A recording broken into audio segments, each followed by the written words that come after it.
Assalamualaikum warahmatullahi wabarakatuh.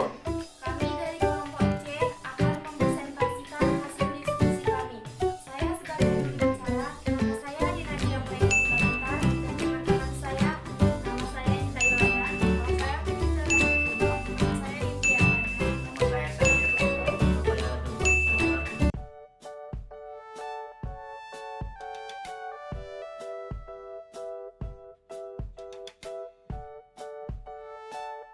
Saya akan membacakan hasil diskusi kami, yaitu masihkah Pancasila sebagai landasan politik? Pancasila berpengaruh kepada seluruh aspek kehidupan dalam berbangsa dan bernegara. Karena Pancasila sendiri adalah ideologi negara. Seluruh aspek yang ada di negara pastilah mengacu pada Pancasila untuk dijadikan acuan atau dasar. Dari berbagai aspek yang ada pada negara, Pancasila juga berpengaruh pada politik yang ada di Indonesia. Pancasila dijadikan acuan atau ideologi dalam perpolitikan yang ada di Indonesia karena dalam Pancasila sendiri mengandung seluruh aspek yang diperlukan dalam bermasyarakat dan menjadikan masyarakat suatu kesatuan dan kedamaian.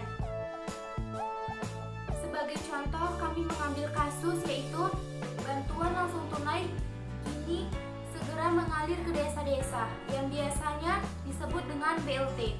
Pemerintah semakin gencar mengguyur bantuan sosial bagi warga yang terdampak pandemi virus corona. Yang terbaru, bantuan bagi masyarakat miskin yang berada di pedesaan.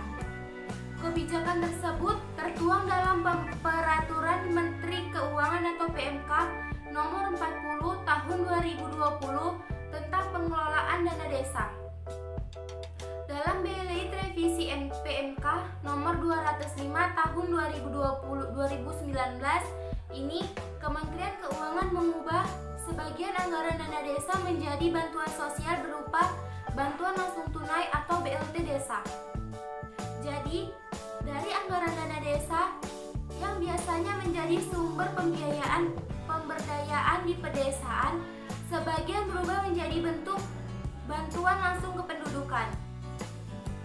Kami telah diberi instruksi agar dana desa diubah menjadi bansos atau bantuan sosial bagi masyarakat yang mengalami kerawanan dan antisipasi datangnya pemudik supaya tidak menjadi beban masyarakat desa yang bersangkutan, kata Menteri Keuangan Sri Mulyani Indrawati dalam konferensi pers secara virtual Jumat 24 April. Biar bantuan tepat sasaran, pemerintah sudah mengatur kriteria calon keluarga penerima BLT desa. Yang berhak adalah keluarga miskin atau tidak mampu yang berdomisili di desa tersebut. Syarat lainnya ialah contoh penerima bantuan tunai tidak termasuk sebagai penerima bantuan program Keluarga Harapan atau PKH, kartu sembako murah, dan kartu prakerja. Sebagai pertimbangan data calon penerima BLT desa akan pemerintah ambil dari data terpadu kesejahteraan sosial atau DTKS milik Kementerian Sosial atau Kemsos. Untuk besarnya dana BLT desa sebesar Rp600.000 per keluarga selama 3 bulan. Suatu desa bisa menganggarkan BLT desa paling banyak 35% dari total dana desa yang mereka terima dan anggarannya sudah masuk dalam anggaran pendapatan dan belanja desa atau APBDes.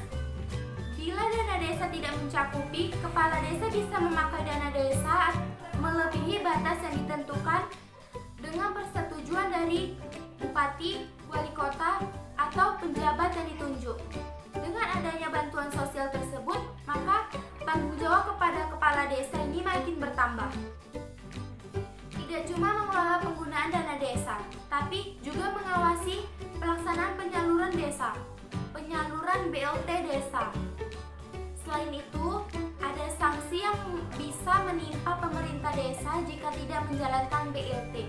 Misalnya, kalau ada pemerintah desa tidak melaksanakan kegiatan bantuan sosial tersebut, maka sanksinya adalah penghentian penyaluran dana desa tahap 3 di tahun anggaran berjalan. Begitu juga bagi desa mandiri yang tidak menjalankan penyaluran BLT tersebut.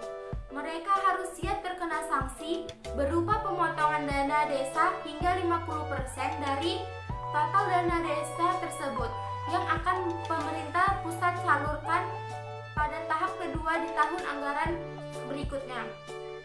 Oleh karena itu, pernyataan di atas menyatakan bahwa sesuai dengan Pancasila, yaitu Pancasila sila keempat, kerakyatan yang dipimpin oleh hikmat kebijaksanaan dalam permusyawaratan perwakilan. Dan terdapat juga rumusan masalah. 1. Bagaimana efektivitas penyaluran dana bantuan langsung tunai atau BLT dalam meningkatkan kesejahteraan masyarakat miskin. 2. Apa saja faktor pendukung dan penghambat penyaluran dana bantuan langsung tunai atau BLT dalam meningkatkan kesejahteraan miskin. Sekian hasil presentasi dari kami, kurangnya kami mohon maaf.